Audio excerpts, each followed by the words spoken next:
वः स्वीयानान्तान् निजाचार्यान् प्रणमामि मुहुर्मुहुः। यदनुग्रहतो जन्तुः सर्वदुःखातिगो भवेत् तमहं सर्वदा वन्दे श्रीमद्वल्लभनन्दनम्। अज्ञानतिमिरान्धस्य ज्ञानाञ्जनशलाकया चक्षुरुन्मीलितं येन तस्मै श्रीगुरुवे नमः। नमामि हृदये शेषे लीलाक्षीराब्धिशायनं लक्ष्मीसहस्रलीलाभि सेव्यमानं कलानिधिं। चतुर्भिश्च चतुर्भिश्च चतुर्भिश्च त्रिभिस्तथा षड्भिर्विराजते योऽसौ पंचदारदये मम। सच्चिदानंदरूपाय विश्वोत्पत्त्यादिहेतवे तापत्रय विनाशाय श्रीकृष्णाय पुष्टिमार्ग सर्वज्ञ करुणारसपूरिता श्रेष्ठ फल प्रदाता च तस्मै श्री गुरुवे नमः।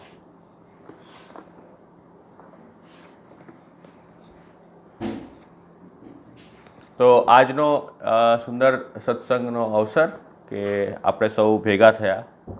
જ્યારે પણ સત્સંગનો અવસર હોય તો એ અતિ સુંદર અવસર જ હોય, કેમ કે એ જ જે ઘડીઓ છે એ આપણને આ સંસારમાંથી બહાર ખેંચીને અને પ્રભુ સન્મુખ લઈ જાય। જે આપણા આત્મા, જે આપણા સર્વાત્મા, જે ભગવાન કૃષ્ણ છે એનાથી એ જોડવાવાળી ઘડીઓ હોય છે। તો આ સત્સંગ અને આજનો આપણે જે વિષય લેવાનું નક્કી રાખ્યું છે કે જે વિષય પર આપણે ચિંતન ચર્ચા કરશું એ વિષય છે શ્રી હરિરાયજીએ શિક્ષાપત્ર, વાંગ ઇત્યાદિ ગ્રંથોમાં કે એક વૈષ્ણવે એક ભક્તિ માર્ગીય પથિક, જે ભક્તિ માર્ગના પથ પર ચાલી રહ્યો છે કે જે હજી જેને ભક્તિ સિદ્ધ નથી થઈ, એવો આ જે વૈષ્ણવ છે એના મુખ્ય 4 કર્તવ્ય શું, એને શું કરવું જોઈએ કે એક્ઝેક્ટલી એને કરવાથી જેનાથી ભક્તિ માર્ગ પર એ સારી રીતે ચાલી શકે અને ભક્તિ એની દ્રઢ થઈ શકે, એવું શું કરવું જોઈએ। તો સૌથી પહેલાં આપણે આ સ્ટાર્ટ કરવા પહેલાં એક વસ્તુ વિચારીએ કે જો ભક્તિ દ્રઢ કરવા માટે તો ભક્તિવર્ધિની ગ્રંથ આખો શ્રી મહાપ્રભુજીએ આપણને બતાવ્યો છે। ભક્તિવર્ધિની ગ્રંથમાં સેવાયામમાં કથાયામમાં યસ્યાશક્તિર ત્રળા ભવે, તો કે સેવાના અનવસરમાં કથા, બરાબર। આપણે સંયોગ ઠાકોરજીનો જ્યારે સેવા પ્રાપ્ત, જે આપણા ગુરુએ આપણા માથે ઠાકોરજી પધરાવ્યા એ ઠાકોરજીની સેવા કરીએ, અને ઠાકોરજીના જ્યારે અનવસર હોય ત્યારે આપણે કથા કરીએ। તો હવે જો આપણે આપણા આખા દિવસનું જે ટાઈમ ટેબલ હોય, જે આપણા 24 કલાક હોય, એમાંથી સૌથી વધારે લૌકિક એક્સપોઝર જે આપણને થતો હોય, લૌકિક વસ્તુ સાંસારિક એક્સપોઝર જે આપણને થતો હોય એ ક્યારે થાય? સેવાના અનવસરમાં, બરાબર। જ્યારે સેવા આપણે ન કરતા હોઈએ, સેવા 24 કલાકમાંથી સેવા કેટલા કલાક કરે? 1 કલાક, 1.5 કલાક, 2 કલાક, હા ને? મેક્સિમમ લોકો 2-2.5 કલાક, 2 કલાકમાં વધારેથી વધારે આ સેવાનો ક્રમ હોય છે। તો એટલા સમય તો હું એવું માનું છું કે આપણે લૌકિક ચર્ચા ઓછી કરતા હશું, સેવામાં વધારે ધ્યાન આપતા હશું, ઠાકોરજીના કીર્તન કરતા હશું, શૃંગાર ઇત્યાદિમાં સમય જાય, ઠાકોરજી માટે કંઈક બનાવતા હોઈએ, સામગ્રી બનાવીએ એમાં સમય જાય, તો આપણું જે મન છે ને એ તો એ કમ્પેરેટિવલી થોડું સેવામાં હોય એટલે પ્રભુમાં જોડાતું હોય, પણ જે રેસ્ટ ઓફ ધ ટાઈમ છે, જે બાકી બધો ટાઈમ છે, એમાં તો એ સ્થિતિ છે કે આપણે ખાલી લૌકિક વાતો, લૌકિક કાર્ય, લૌકિક સંસારિક વસ્તુ જ કરતા હોઈએ।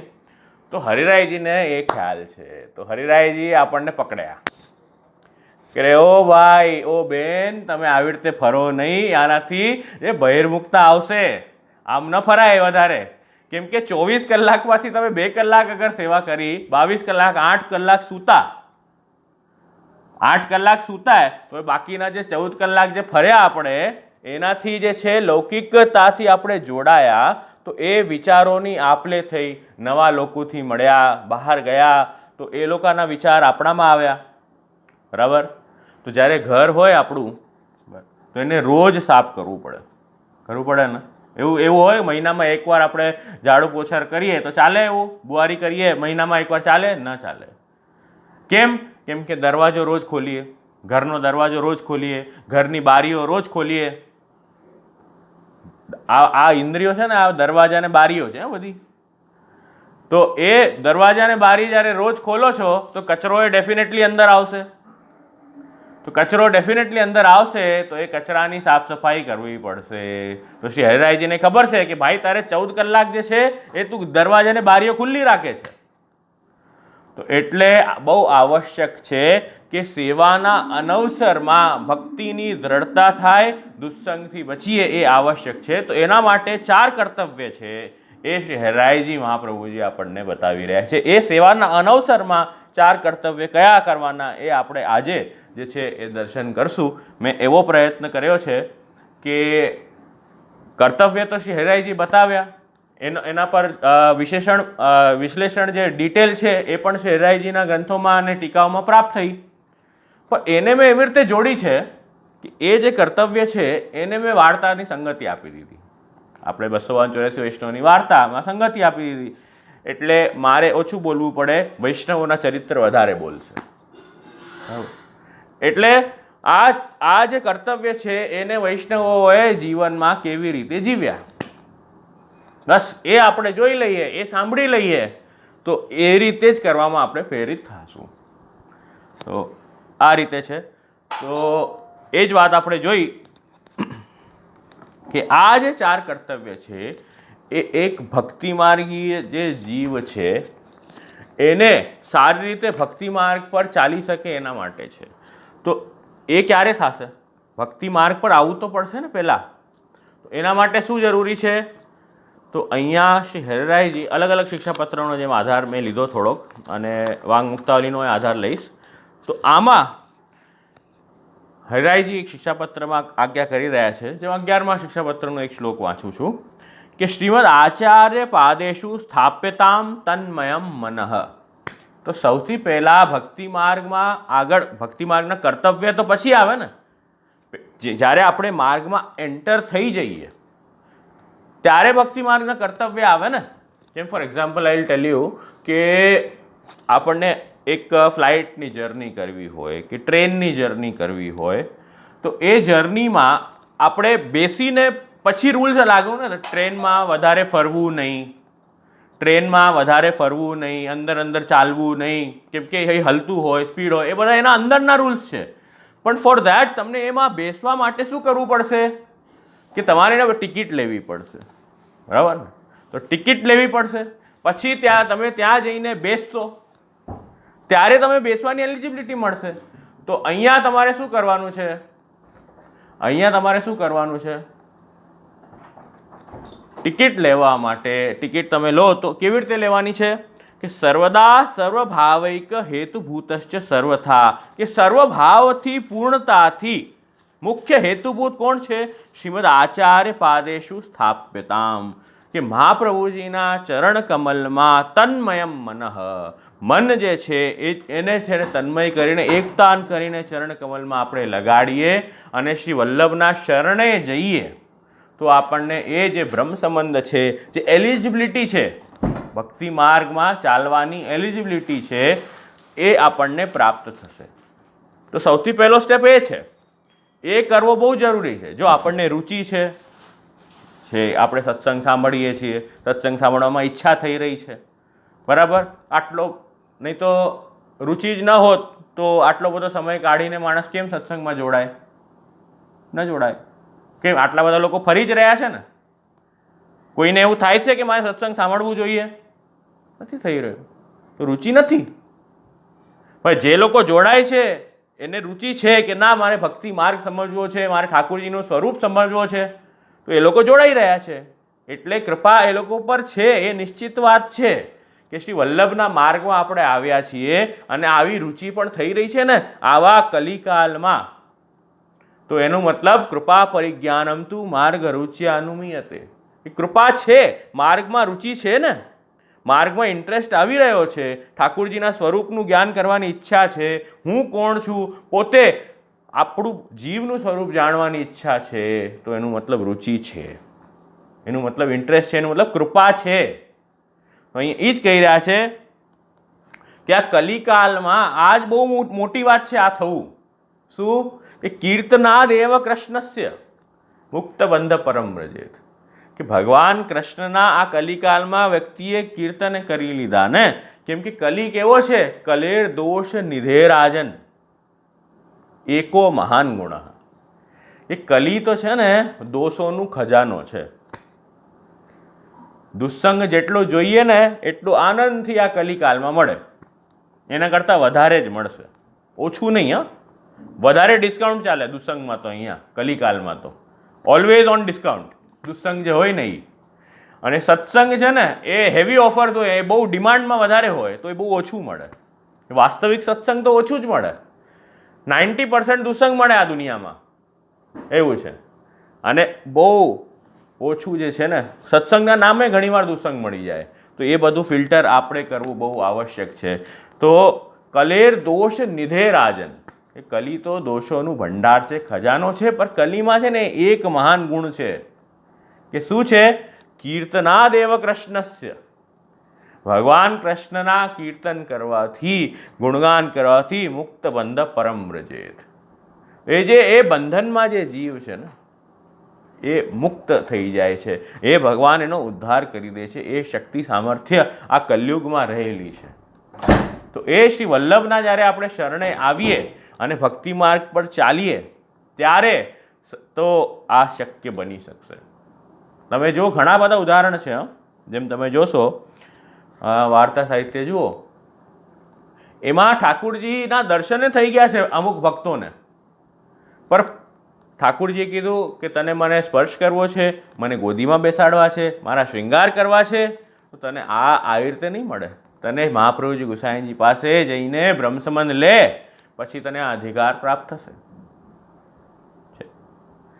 રસખાનજીની વાર્તા જુઓ.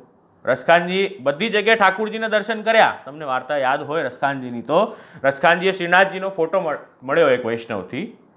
શ્રીનાથજીનો જ્યારે એક ફોટો મળ્યો તો એ રસખાનજી બધી જગ્યાએ ગોતવા નીકળ્યા કે આ જે ઠાકુરજી છે એ ઠાકુરજીના મને દર્શન કરવા છે. બધી જગ્યાએ ગયા, મથુરા ગયા, વૃંદાવન ગયા, બધી જગ્યાએ ફરતા રહ્યા. પણ ઠાકુરજી મળ્યા નહીં. પછી જઈને કોઈકે કીધું કે આ ઠાકુરજી તો ગોવર્ધન પર્વત ઉપર બિરાજે છે, ત્યાં જાઓ. તો એ ત્યાં જવા લાગ્યા. અને રસખાનજીનો વેશભૂષા જોઈને, કેમ કે રસખાનજી તો ત્યાં સમયે મુગલનું બહુ પ્રોબ્લેમ હતી, મુગલ રૂલ હતું, તો બધા બહુ હેરાન કરતા. તો અને એકદમ મુસ્લિમ વેશ હતું, અહીંયા મોટી મોટી દાઢી ને એવો પ્રકારનો જે હોય ને અરબી લુક ટાઈપનું એવું લુક હતું એમનું. તો હવે એમને અંદર જવા ન દીધા કે હવે શું ખબર હવે કોણ આવી ગયું હોય, અંદર ન જવા દીધા. તો એમને દર્શન કરવાની એટલી બધી લાલસાની ઈચ્છા જાગૃત થઈ. 3 દિવસ સુધી ભૂખ્યા તરસ્યા ત્યાં જ શ્રીજી બાવાનનું સ્મરણ કરતા બેઠા રહ્યા. ને શ્રીજી બાવાએ દર્શને આપ્યા. ભક્તને ક્લેશયુક્ત જોઈને શ્રીજી બાવા દર્શને આપ્યા. શ્રીજી બાવાને પકડવા ગયા. રસખાનજી શ્રીજી બાવાને પકડવા ગયા. શ્રીજી બાવા અંતર્ધ્યાન થઈ ગયા કે સ્પર્શ કરવાનો જે અધિકાર છે એ તો શ્રી ગુસાઈજીના શરણે જા, બ્રહ્મ સંબંધ લે, એના પછી જ પ્રાપ્ત થશે, એના વગર નહીં. તો આ શ્રી મહાપ્રભુજી ગુસાઈજીએ ભગવત સેવાની એલિજિબિલિટી જે છે એ આપણને આપી છે. એટલે જે આપણો બીજ છે, આપણો ભાવ છે ને અત્યારે બહુ નાની અવસ્થામાં, બીજરૂપી અવસ્થામાં છે. તો એનું આપણું શું ધર્મ કર્તવ્ય છે, વૈષ્ણવનું શું કર્તવ્ય છે કે આ જે બીજ છે એને હજી વિકસિત કરે. બરાબર? આખો જીવન બીજમાં જ નથી રહી જવું આપણે. બીજને વિકસિત કરીને અંકુરિત કરો. અંકુરિત કરીને એક સુંદર પ્લાન્ટ બને. આપણો ભક્તિ ભાવરૂપી પ્લાન્ટ ખીલે, એમાં સુંદર ફૂલો લાગે. તો એ ફૂલોની સુગંધથી આકર્ષિત થઈને એ ભવરારૂપી જે કૃષ્ણ છે એ ત્યાં પધારે અને એનો આનંદ લે. તો આ ભક્તિ માર્ગી વૈષ્ણવની આવી ઈચ્છા છે, એ જરૂરી છે. તો શ્રી વલ્લભની કૃપાથી આપણને આ એલિજિબિલિટી પ્રાપ્ત થઈ છે. તો શ્રી વલ્લભના ચરણ કમલનો આપણે આશ્રય કરીએ અને ભક્તિ માર્ગીય કર્તવ્ય જે છે આપણા, જે શ્રી હરિરાયજી બતાવ્યા, એમાંનો જે પહેલો કર્તવ્ય છે એમાંનો જે પહેલો કર્તવ્ય છે, જેનાથી આપણું જે બીજ છે, ભાવરૂપી જે બીજ છે એનું વિકાસ થઈ શકે, એવી પહેલી વસ્તુ જે છે એ ગુણગાન છે. એ શું છે? ગુણગાન. કે હે એવું ગુણગાન હોય પહેલું કર્તવ્ય, તો એનાથી શું થશે? ગુણગાનથી શું થશે? તો અહીંયા શ્રી હરિરાયજી આજ્ઞા ગુણગાનથી કરવા માંગી રહ્યા છે. ગુણગાનથી શું થાય? ગુણગાન. અને છૂટો પાડો. કોઈ પણ વ્યક્તિની વસ્તુની ક્વોલિટીઝ જે હોય ને એને ગુણ કહેવાય. ગુણ એને ગાવા, એને કહેવું એ ગુણગાન કહેવાય. આપણા સંદર્ભમાં અહીંયા ભગવાન છે, ભગવાનના ગુણગાન કરવાની વાત છે. એનો મતલબ શું થાય? ગુણ. ભગવાનના ગુણ કયા છે? ઐશ્વર્ય, વીર્ય, યશ, શ્રી, જ્ઞાન, વૈરાગ્ય. આ બધા જે ગુણો છે એ ભગવાનના ગુણો છે. જે ઈશ્વરતા, ભગવાન જે ઈશ્વર છે, જે સિદ્ધ કરે છે, ભગવાળા. ભગ એટલે આ જે ષડ ગુણ જેમાં હોય, ઐશ્વર્ય, વીર્ય, યશ, શ્રી, જ્ઞાન, વૈરાગ્ય, ભગવાન જેમાં આ ષઠ ગુણ જે છે એ જેમાં વિદ્યમાન હોય, બિરાજતા હોય, એને ભગવાન કહેવાય. અને એ ષડ ગુણોનું જે ગાન કરે એ ગુણગાન હોય. એને શું કહેવાય? ગુણગાન કહેવાય. હવે એ ગુણગાનથી આપણને શું થાય? કે એ ગુણગાન સાંભળવાથી કે કરવાથી આપણને જે છે એ ઠાકુરજીની જે ગ્રેટનેસ છે, ઠાકુરજીની ગ્રેટનેસ છે એનું જ્ઞાન થાય. એ ગુણગાન કરવાથી મહાત્મ્ય જ્ઞાન થાય. કોઈ વસ્તુની ગ્રેટનેસ જ્યારે ખબર પડે ને ત્યારે એની મેતે આપણી પ્રાયોરિટીઝ ચેન્જ થઈ જાય. બરાબર? અત્યારે આપણને લૌકિકતામાં વધારે ગ્રેટનેસ છે. બરાબર? બધી લૌકિક સંબંધો નિભાવવામાં હમણાં આપણને ઇમ્પોર્ટન્સ વધારે છે. આ લૌકિક કામોની ઇમ્પોર્ટન્સ વધારે છે અને ઠાકુરજીની ઇમ્પોર્ટન્સ ઓછી છે. એવું નોર્મલી જોવામાં આવે છે. શું થાય? આખી સરસ મોટી લિસ્ટ બનાય કે મારે સોમવારે ઓફિસનું કામ છે ત્યાં જવાનું છે, ટીક માર્ક. પછી મંગળવારે મને આ મારી ફ્રેન્ડ છે કે મારો રિલેટિવ છે એના લગ્નમાં જવાનું. ત્રીજી મને બુધવારે બહાર ફરવા જવાનું. ગુરુવારે મારે અહીં જવાનું. ગુરુવારે અહીં જવાનું. પછી આપણને યાદ આવ્યું, અરે હા, એક સત્સંગનો મેસેજ એ તો વાંચ્યો હતો કે અચ્છા હા, એ પણ છે ને નીચે લાસ્ટમાં લખે કે સત્સંગ, ગુરુવારે સત્સંગ સાંભળો. એ લાસ્ટમાં લખવામાં આવે. નોર્મલી દુનિયામાં થાય, તમે તો જો આવો છો, તમારી વાત નથી. નોર્મલી દુનિયામાં એવું થાય કે નીચે લાસ્ટમાં જઈને સત્સંગ લખવામાં આવે, નાના અક્ષરે, મોટા અક્ષરે ન હોય. આ બધું મોટું હોય, આ બધી બીજી બધી વાત મોટી મોટી હોય, પછી નાની અક્ષર. પછી આ બધા કામ થઈ જાય કે એમાંથી એક મોટા વાળું કામ બધું થઈ જાય ને, પછી એમાં યા તો પછી એક કામ કેન્સલ થઈ જાય તો પછી કે અચ્છા, તો હવે ટાઈમ છે, તો હવે છે ને સત્સંગ સાંભળી શકાય એમ. નહીં તો પછી શું કે, અરે હું તો ભૂલી ગઈ. નહીં તો શું કે, હું તો ભૂલી ગઈ. ભૂલી ગઈ કેવી રીતે ભૂલી ગઈ? એનું કારણ એ છે કે આપણી જે પ્રાયોરિટીઝ છે એ આપણે જે વસ્તુને આપણે ઇમ્પોર્ટન્ટ માનતા હોઈએ ને ત્યાંથી જ રિલેટેડ હોય એ પ્રાયોરિટીઝ. તમે જે વસ્તુને ઇમ્પોર્ટન્ટ માનતા હશો ને પોતાના જીવનમાં, બધા માટે અલગ અલગ વસ્તુઓ હોય. શું ઇમ્પોર્ટન્ટ વ્યક્તિ માને છે એ તો તમે પોતાના હૃદય પર હાથ રાખીને વિચારો કે મારા માટે મારા જીવનમાં શું ઇમ્પોર્ટન્ટ છે, તો તમને ખબર પડી જશે. તો એનાથી રિલેટેડ જ તમારી ઈચ્છા થતી હોય. જે વસ્તુને તમે ઇમ્પોર્ટન્ટ માનો ને એનાથી રિલેટેડ જ તમારી ઈચ્છા થાય. એટલે આખો દિવસ તમારે મનમાં જે ઈચ્છાઓ આવે ને એ તમે જે વસ્તુને ઇમ્પોર્ટન્ટ માનો એ જ વસ્તુથી રિલેટેડ આવે. એટલે આ રીતે હોય. તો ગુણગાનથી શું થાય? ઠાકુરજીનું મહાત્મ્ય જાણવા લાગીએ આપણે. ગુણગાનથી આપણે ઠાકુરજીનું મહાત્મ્ય જાણવા લાગીએ. કોઈક વસ્તુનું મહાત્મ્ય તમે જાણો ને તો એનું ઇમ્પોર્ટન્સ ખબર પડે. હા, એનું ઇમ્પોર્ટન્સ ખબર પડે તો પછી એના રિલેટેડ ઈચ્છાઓ થવા લાગે. એટલે ગુણગાન કરવું બહુ આવશ્યક છે. આ વાત છે. ઘણીવાર પ્રવચન સત્સંગમાં એક ઉદાહરણ આપતો હોઉં કે એક ઓફિસમાં એક વ્યક્તિ કામ કરતા હોય છે. બહુ સમયથી વર્ષોથી કામ કરતા હોય છે અને એની ઓફિસ સરસ ઓફિસ ટેબલ હોય.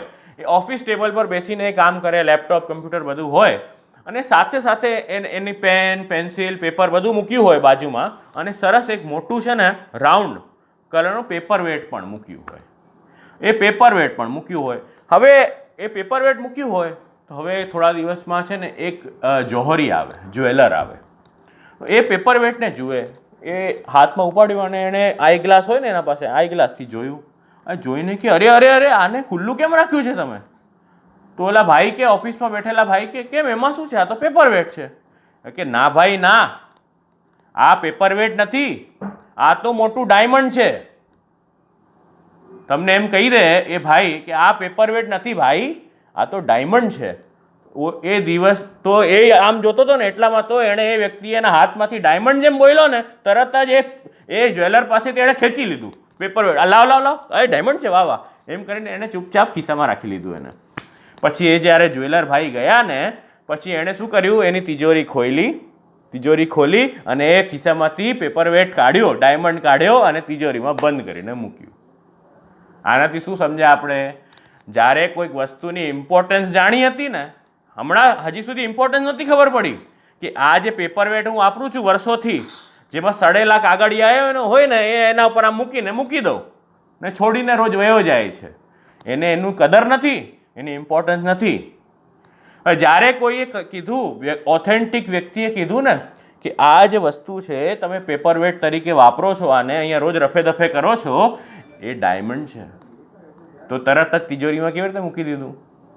તો ફરક શું પડ્યો આમાં કે જ્યારે એણે એનું મહાત્મ્ય જાણ્યું, જ્યારે એણે ઇમ્પોર્ટન્સ જાણ્યું, ત્યારે એની મેતે હવે થોટ્સ પણ, વિચાર પણ એના આવવા લાગી જાય. અરે કોઈ લઈ જશે તો, આ પેપર વેટને હું તિજોરીમાં મૂકીને આવ્યું, કોઈ લઈ જશે, એની સેફટી કરવાનું, પછી હવે હું આને સેલ કરી દઈશ તો કેટલા રૂપિયા આવશે, પછી એનાથી હું શું કરીશ, છે ને, એ બધા નેચરલી વિચાર આવવા લાગી જાય ને.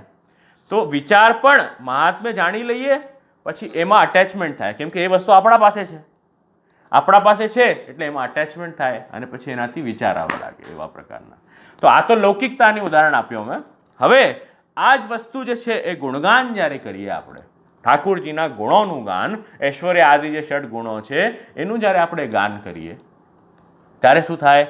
ઠાકુરજી કેટલા મહાન છે, ઠાકુરજી સર્વેશ્વર છે, ઠાકુરજી સર્વાત્મા છે, ઠાકુરજી જગન્નાથ છે, ઠાકુરજી જગદીશ છે, ઠાકુરજી સર્વ બધાના જે છે પ્રભુ એ અંશી છે, એનું જ્ઞાન થાય જીવને. પછી બીજું શું જ્ઞાન થાય? જીવના સ્વરૂપનું જ્ઞાન થાય કે આ જીવ કોણ છે? એ ભગવાન જે છે એનો એક નાનકડો અંશ છે. ગુણગાન કરવાથી શું થાય એ કહું છું. એ ભગવાનનો નાનકડો એક અંશ છે આ જીવ, એ જ્ઞાન થાય. અને ત્રીજું શું થાય? ગુણગાન કરવાથી જીવ અને ભગવાનનો જે સંબંધ છે એનું જ્ઞાન થાય. આ કર્તવ્ય 1 બતાવું છું. જીવ અને ભગવાનનો જે સંબંધ છે એનું જ્ઞાન થાય. 3 વસ્તુ થાય ગુણગાન કરવાથી. ઠાકુરજીના સ્વરૂપનું જ્ઞાન થાય, જીવના સ્વરૂપનું જ્ઞાન થાય અને જીવ અને ભગવાનનું જે સ્વરૂપ છે એનું સંબંધનું જ્ઞાન થાય. જીવ જે છે એ ભગવાનનો સેવક છે. એવું કેમ? એવું થોડી હોય જીવ બન્યો એટલે સેવક જ થઈ ગયો, એવું જરૂરી હોય? તો કે ભાઈ એવું નથી. આપ બધા તો ના પાડી દેશે, અમે નથી સેવક કોઈ. પણ એવું છે, જીવ જે છે ને એ ભગવાનનો ગર્ભદાસ છે. જીવ જે છે એ ભગવાનનો ગર્ભદાસ છે. એમાં આજ્ઞા થાય કે યહ યદંશ સતમ ભજેત, જેનો અંશ હોય એનું ભજન કરે. એક્ઝામ્પલ જુઓ, આપણે આ સોલર સિસ્ટમ છે, આ સોલર સિસ્ટમ છે, એના સેન્ટરમાં જે છે એ સન છે, એના આજુબાજુ છે ને એ બધા પ્લેનેટ્સ છે. પહેલો પ્લેનેટ મર્ક્યુરી, પછી વિનસ, પછી અર્થ, પછી માર્સ, જુપિટર, આ રીતે બધા પ્લેનેટ્સ હોય. એ પ્લેનેટ શું કરે છે? એ સનના આજુબાજુ સનની પરિક્રમા કરે છે. સનને સેન્ટરમાં મૂકીને સનના આજુબાજુ એની પરિક્રમા કરે છે. એનું બધા પ્લેનેટ્સ છે એનું ભજન કરે છે. કેમ એવું? કેમ કે એ બધા જે પ્લેનેટ્સ છે ને એ સનના અંશ છે. બધા એ સનમાંથી નીકળ્યા છે. જેટલા બધા પ્લેનેટ્સ છે આપણા સોલર સિસ્ટમના એ બધા સનમાંથી નીકળેલા છે. તો એ બધા સનના અંશ છે. તો યદંશ સતમ ભજેત. બરાબર, આ ન્યાય આમાં જ આવ્યું. પછી હવે જો અર્થ છે, આપણું અર્થ જે છે એમાંથી શું નીકળ્યું? મૂન. જે ચંદ્રમા છે એ અર્થમાંથી નીકળ્યું છે, તો એ ચંદ્રમા શું કરે? અર્થની પ્રદક્ષિણા કરે. એ ચંદ્રમા શું કરે છે? અર્થની પ્રદક્ષિણા કરે છે. એટલે અર્થમાંથી નીકળેલું ચંદ્રમા અર્થની પ્રદક્ષિણા કરી રહ્યો છે, તો યહ યદંશ સતમ ભજેત, તો જીવનું શું કર્તવ્ય છે? એ ભગવાન અંશી છે, જીવ ભગવાનનો અંશ છે, તો જીવનું શું કર્તવ્ય છે? કે ભગવાનની જે છે એ ભજન સેવા કરવી જોઈએ. હે યહ યદંશ સતમ ભજેત, તો જીવનું આ ધર્મ કર્તવ્ય છે કે જીવે કરવું જોઈએ. હવે આનું જ્ઞાન ક્યારે થાય? તો ગુણગાન કરશે ત્યારે થશે, એના વગર એ જ્ઞાન નહીં થાય. જેમ કે એક એક્ઝામ્પલ આપું તમને. અલી ખાન પઠાણની વાર્તા આવે છે આપણા ત્યાં, બરાબર? એની બેટી, અલી ખાન પઠાણની બેટી પીરજાદી, એની વાર્તાનો જરાક અનુસંધાન આપણે લઈએ. બહુ સુંદર વાર્તા છે. એ વાર્તામાં એકવાર શ્રી ગુસાઈજી આપ રોજ નિત્ય કથા કહેતા, શ્રી ગુસાઈજી નિત્ય સત્સંગ કરાવતા. તો એ અલી ખાનની જે બેટી છે એનો પણ આગ્રહ, એને એટલો બધો સત્સંગમાં સાંભળવામાં એટલું બધું શ્રવણાદર, એટલી બધી ઉત્સુકતા, એટલો બધો ભાવ છે અલી ખાનની બેટીનો, પીરજાદીનો, કે એ દરેક વાર જ્યારે પણ સત્સંગ સાંભળે પૂર્ણ તન્મયતાથી સાંભળે. તન્મયતાથી આપણે સાંભળીએ શ્રવણ આદર સાથે, અને વક્તામાં પ્રેમ અને આદર સાથે આપણે જ્યારે સાંભળીએ ને, તો એ વસ્તુ હૃદયારૂઢ થાય.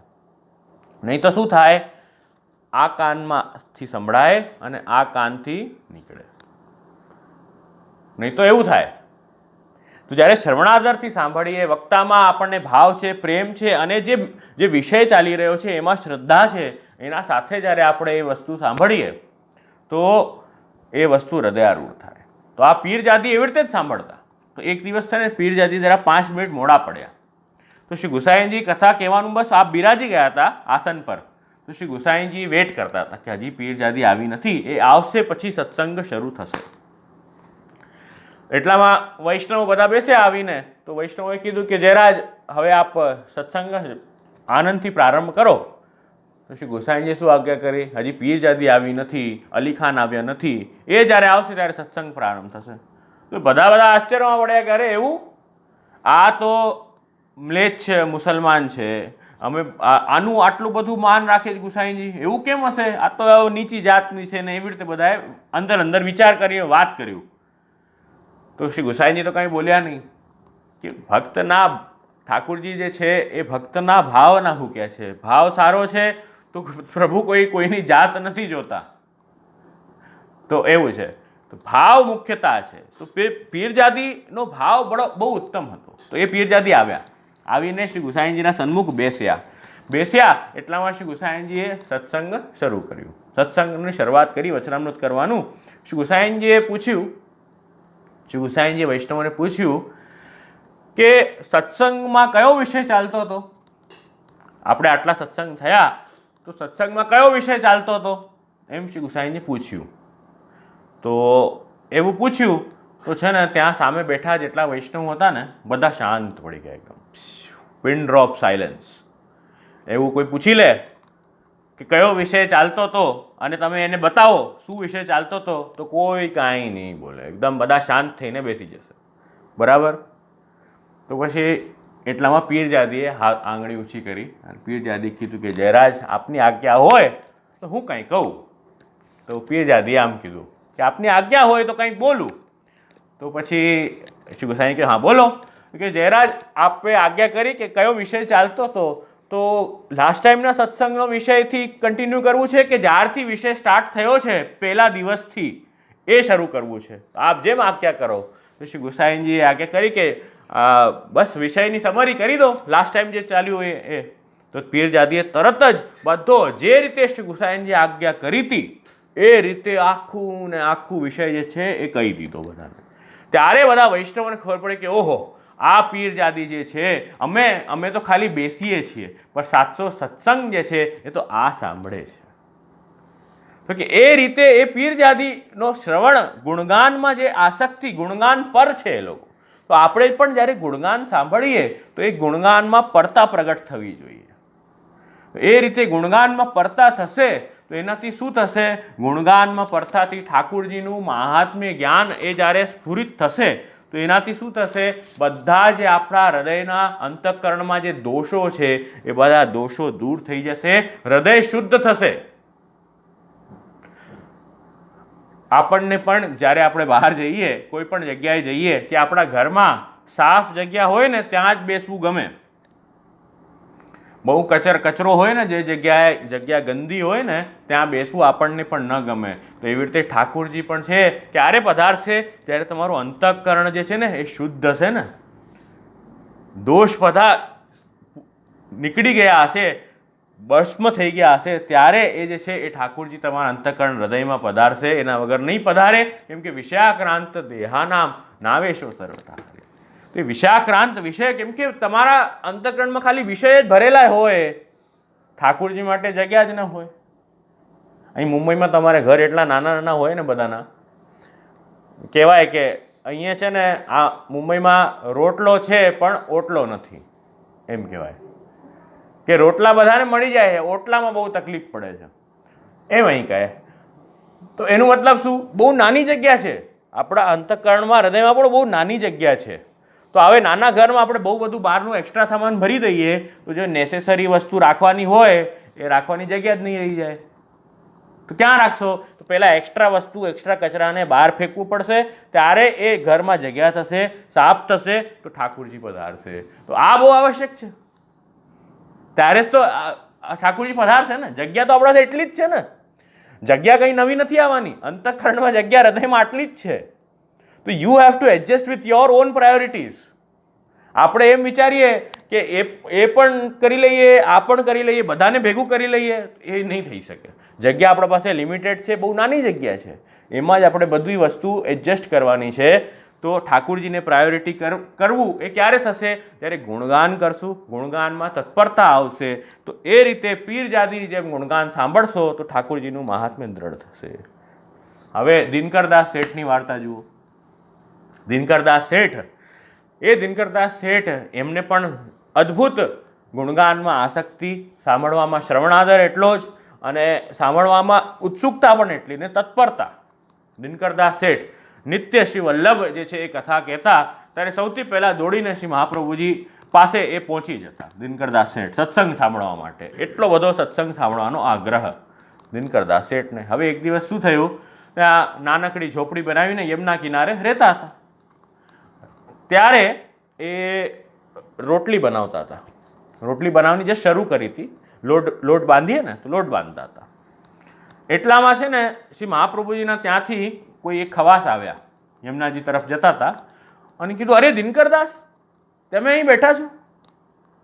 શ્રી વલ્લભ તો બસ કથા કહેવાના જ છે, તમે આજે હજી સુધી અહીં જ બેઠા છો? બધા વૈષ્ણવ આવી ગયા છે અને બસ કથા શરૂ જ થવાની છે. તો દિનકરદાસ કે ઓહો, કથા શરૂ થવાની છે? તો તરત જ એ જે કાચું જે લોટ હતું ને, એ કાચા લોટના જે અંગા કર્યા, એની રોટલી જેવી બનાવી, અને એ ગળી ગયા, જલ સાથે એ ગળી ગયા અને દોડતા સત્સંગમાં ગયા. તો ત્યાં ગયા તો કોઈકે જોયું કે દિનકરદાસ તો આવું કાચો લોટ ખાઈને ને પાણી પીને દોડ્યા છે. ત્યાં પહોંચ્યા, શ્રી વલ્લભને દંડવત પ્રણામ કર્યા, અને બસ કથા શરૂ જ થઈ ગઈ હતી થોડીક. તો શ્રી વલ્લભને ત્યાં પહોંચ્યા એટલે કોઈકે એમ કીધું કે આ તો કાચી રોટલી ખાઈને આવ્યા છે. તો શ્રી મહાપ્રભુજીએ કીધું કે દિનકરદાસ આવું કર્યું કેમ? આવી રીતે કરીને આવ્યો આજે? તો કે હે પ્રભુ, આ જે રોટલી છે ને એ તો રોજ ખાવાની હોય, રોટલી તો રોજ ખાવાની હોય, પણ આપના મુખારવિંદથી જે આ અમૃત વર્ષા થવાની છે, જે આ સુબોધનીજીનો રસપાન મને મળવાનો છે, જે આ જે કથા મળવાની છે, આપના જે વચનામૃત સાંભળવાનો જે આનંદ મને મળવાનો છે, એ તો વારે વારે નહીં મળે. અને આવો જે લાભ મને જે મળી રહ્યો છે એ હું છોડું કેવી રીતે? એમ કરીને દોડીને એ દિનકરદાસ શેઠ આવ્યા. તો શ્રી વલ્લભે શું આજ્ઞા કરી? ઓહો, આટલો ભાવ, આટલો પ્રેમ અને આટલો આગ્રહ છે તને કથા સત્સંગ સાંભળવામાં? તો હવે એક કામ કરું, જ્યાર સુધી તું નહીં આવે ને ત્યાર સુધી કથા શરૂ નહીં થાય. તો આ શ્રી વલ્લભના આ સેવક, એ પીરજાદી શ્રી ગુસાઈજીના સેવક, એવો શ્રવણ આદર, એવો સત્સંગમાં પ્રેમ આ બધા વૈષ્ણવોને. તો ગુણગાન પર ગુણગાન આવી રીતે કરવા આપણે પણ. તો આ વાર્તાઓમાંથી આપણે આ જ શીખવું કે ગુણગાન જે છે એ આવી રીતે કરીએ આપણે, એનાથી શું થશે? એનાથી હજી એક વાર્તા બતાવું તમને, આનંદદાસ વિશ્વંભરદાસની વાર્તા. તમે યાદ રાખજો આ કઈ કઈ વાર્તાઓ મેં તમને કીધી. આ તમે નેક્સ્ટ ટાઈમ જ્યારે આ ગુણગાન 4 કર્તવ્ય આપણે ડિસ્કસ કરીએ ને, જ્યારે કે વાત કરો, તમે વિચાર પણ કરો ને 4 કર્તવ્યનું, તો એ યાદ આવે કે આ બધા એક્ઝામ્પલ તમે લીધા હતા. ગુણગાનમાં કયા કયા એક્ઝામ્પલ લીધા આપણે? હજી સુધી 2 લીધા. કયા કયા લીધા? તો કે પીરજાદીની વાર્તા લીધી, દિનકરદાસ શેઠની વાર્તા લીધી. ત્રીજી વાર્તા ગુણગાનમાં બહુ સરસ છે, આનંદદાસ વિશ્વંભરદાસની વાર્તા છે. તો આ બંને ભાઈ આનંદદાસ અને વિશ્વંભરદાસ, એ બંને જે ભાઈ બહુ પ્રેમથી છે ને નિત્ય જે છે એ એકબીજાને સત્સંગ સાંભળે અને સંભળાવે. નિત્ય તો સત્સંગ સાંભળે ને સંભળાવે આનંદથી, રોજનો નિયમ એ લોકોનો. હવે એક દિવસ શું થયું, આનંદથી આનંદદાસ જે છે એમના ભાઈ એ છે ને સત્સંગ કરી રહ્યા હતા, વાંચી રહ્યા હતા, સુંદર પ્રસંગો વાંચી રહ્યા હતા, ઠાકોરજીની લીલાના અલગ અલગ પ્રસંગો વાંચી રહ્યા હતા. તો હવે બહુ વાર થાય ને, સત્સંગ ચાલતો હોય ને બહુ વાર, પછી શું થાય કે આપણે બહુ એક્ટિવ ના હોઈએ ને, સાંભળતા હોઈએ, ખાલી સાંભળતા જ હોઈએ ને કાનથી, અને જે સાંભળવાવાળા હોય બહુ એક્ટિવ ન હોય ને, તો શું થાય? ઊંઘ આવે. થાય એવું? ન થાય? બહુ વાર સુધી કોઈ સામેવાળું બોલે, પછી શું આપણે બહુ એક્ટિવ ના હોઈએ ને, તો છે ને ઊંઘ આવે. બરાબર? થોડા બગાસા આવે, પછી થોડીક આંખો આમ થાય, પછી થોડાક ઝોકા આવે. થાય એવું? તો આ રીતે થાય. તો પછી ઊંઘ આવે. તો આમાં એવું જ થયું. એવું કેમ થતું હશે? કેમ કે જો હું જેમ હમણાં બોલી રહ્યો છું, બરાબર, હું બોલી રહ્યો છું તો મારું મોઢું એક્ટિવ છે, કે હું કેમ કે બોલી રહ્યો છું, મોઢું એક્ટિવ છે, મારા આંખ એક્ટિવ છે, હું તમને બધાને જોઈ રહ્યો છું, અહીંયા વિડીયો પર દેખાવ છો એટલે તમને બધા જોઈ રહ્યો છું. મારું માઇન્ડ એક્ટિવ છે કે મારે શું આગળ બોલવાનું છે, એટલે મારું માઇન્ડ એક્ટિવ છે. તો આ બધું એક્ટિવ છે એટલે I will not feel sleepy. મને ઊંઘ નહીં, મને ઝોકો નહીં આવે. પણ ચાન્સીસ આર ધેર. એવું નથી કહેતો તમે સુવો છો તો એવું નહીં માનવું, પણ ચાન્સીસ આર ધેર, કેમ કે તમારી ખાલી એક જ ઇન્દ્રિય જે છે ને એ એક્ટિવ છે. શું? કાન. તમારી એક જ ઇન્દ્રિય કાન ચાલે છે. તો ઘણીવાર શું થાય, એક જ ઇન્દ્રિય ચાલે છે ને એટલે ઘણીવાર ઝોકું આવી જાય. બરાબર? થઈ શકે, દેર ઇઝ અ પોસિબિલિટી કે એવું થાય. તો હવે આમાં પણ એવું થયું. શું થયું કે આનંદદાસ વાર્તા વાંચી રહ્યા છે, સત્સંગ કરી રહ્યા છે, ઠાકોરજીની લીલાનું ગાન કરી રહ્યા છે. એટલા પ્રેમથી ભાવ વિભોર થઈને, તન્મય થઈને આ વાર્તા સત્સંગ કરી રહ્યા છે. અને વિશ્વંભરદાસ જે છે એમના ભાઈ, એમને છે ને જરા ઝોકું આવ્યું. તો એમણે ઝોકું જેમ ખાધું, તો હવે શું થાય, કોઈ વાંચતું હોય કે કંઈ સત્સંગ કોઈ બોલતું હોય, તમે લોકો રિસ્પોન્સ જ નહીં આપો. જેમ હું અહીં બોલું છું, તમારું સામે કંઈ રિસ્પોન્સ જ નહીં આપો તમે, એમે બધા કેમેરા બંધ રાખતા હોય છે, એમાં 4 જણના રિસ્પોન્સ મને નહીં દેખાય અહીંયા, તો પછી મને ખબર કેવી રીતે પડશે કે સમજે છે નથી સમજે, સાંભળો છો, કેવી રીતે ખબર પડશે મને? કાંઈ રિસ્પોન્સ જ ના આવે. તો એવી રીતે અહીંયા વાર્તામાં શું થયું, આનંદદાસ વાંચી રહ્યા છે, તો વિશ્વંભરદાસ થોડી વારમાં હા બરાબર છે હુંકારી આપે. તો એ આનંદદાસને ખબર પડે ને કે ભાઈ સાંભળે છે ભાઈ સામેવાળો. આમાં એ શું થયું, વિશ્વંભરદાસ સૂઈ ગયા. એટલે પછી હવે સૂઈ ગયા તો હવે હુંકારી કોણ આપશે? તો કોઈ બોલે શું? તો આનંદદાસે તો વાંચવાનું કન્ટિન્યુ રાખ્યું. તો થોડી વારમાં હુંકારી આવવા લાગી. એ સૂઈ ગયા ને તોય હુંકારી આવે છે પાછળથી થોડી. તો આનંદદાસને તો ખબર ન પડી, એટલા બધા ઇન્વોલ્વ હતા એ વાર્તા વાંચવામાં.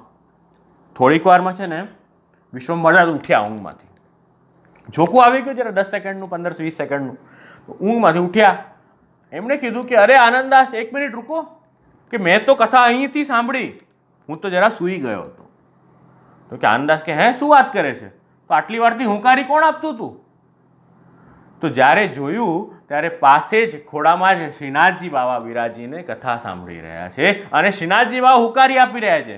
અને હુંકારી એટલે આપી રહ્યા છે કે આનંદદાસ આટલી સુંદર કથા તલ્લીન થઈને બોલી રહ્યા છે, વાંચી રહ્યા છે, તો એ કંઈ બંધ ન કરી દે. શ્રીનાથજી બાવાને કથા સાંભળવું બહુ ગમે છે. ભક્તો મદ ભક્તા યત્ર ગાયંતી તત્ર તિષ્ઠામિ નારદ. ભગવાન શું કહે છે કે મારા ભક્તો મારું જ્યાં ગુણગાન કરે છે, મારું જ્યાં સત્સંગ કરે છે, મને મારા ભક્તો જ્યાં યાદ કરે છે, હું ત્યાં જ મળીશ.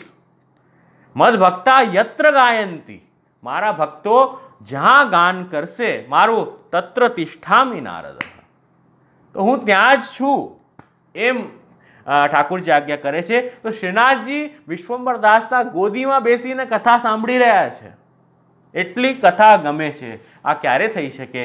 જ્યારે વૈષ્ણવ તમે ગુણગાનમાં પર થઈ જાઓ, જ્યારે આટલા પ્રેમથી તલ્લીન થઈને આદર સાથે પ્રેમથી જ્યારે આ ગુણગાન સાંભળશો તમારી પ્રાયોરિટી રાખીને, ત્યારે એ ગુણગાન શ્રીજી બાવા તમારા હૃદયમાં તમારા ખોળામાં બિરાજીને એ ગુણગાન શ્રીજી બાવા સાંભળશે. એ ગુણગાનની શક્તિ છે.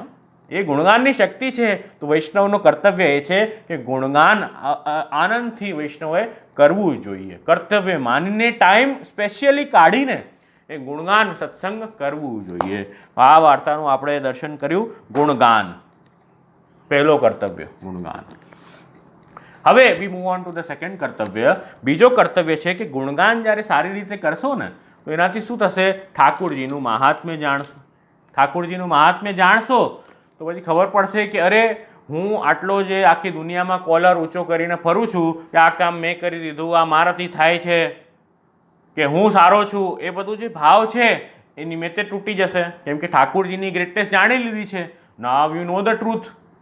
આપણને ગ્રેટનેસ ખબર છે, મહાત્મ્ય ખબર છે, તો એનાથી શું થશે? એની મેતે દીનતા આવશે. ગુણગાન સાંભળવાથી શું થશે? એની મેતે જે છે એ દીનતા આવશે. તો નિસ્સાધનતાની ભાવના આવશે. ગુણગાન સાંભળવાથી શું થશે?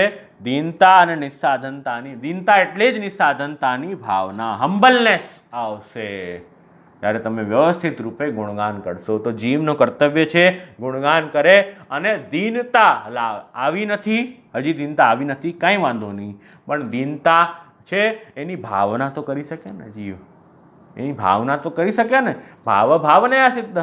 તો ભાવના કરતા કરતા એ દીનતા આવશે. ઠાકુરજીના સ્વરૂપનું સતત ચિંતન કરો, જીવના સ્વરૂપનું ચિંતન કરો કે જીવ કેવો છે, કેટલો નાનો તુચ્છ છે, પ્રભુ કેટલા મોટા છે. એ બધું જ્યારે આપણે ચિંતન ગુણગાન કરશું તો દીનતા આવશે. દીનતા આવશે, હમ્બલનેસ આવશે. આપણે જો હમણાં થોડા દિવસ પહેલાં બાલ લીલાનું આપણે ચિંતન કર્યું હતું ને, બાલ લીલાનું આપણે જ્યારે સત્સંગ કર્યો હતું ત્યારે આપણે એમાં એક પ્રસંગ જોયો હતો. કયો? દામોદર લીલાનો પ્રસંગ જોયો હતો. બરાબર?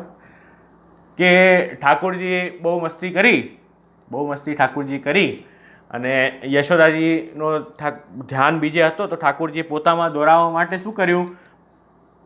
માખણ ઢોળી દીધું, દહીં ઢોળી દીધું, છાશ ઢોળી દીધી. તો યશોદાજી એના પાછળ દોડ્યા ઠાકુરજીને બાંધવા માટે. ઠાકુરજીને ઉકલથી બાંધી દીધા. બરાબર ને? તો ઠાકુરજીને ઉખલથી બાંધી દીધા. હવે ઉખલથી બાંધી દીધા, પણ એના પહેલાં શું થયું? ઠાકુરજી બંધાતા જ નહોતા.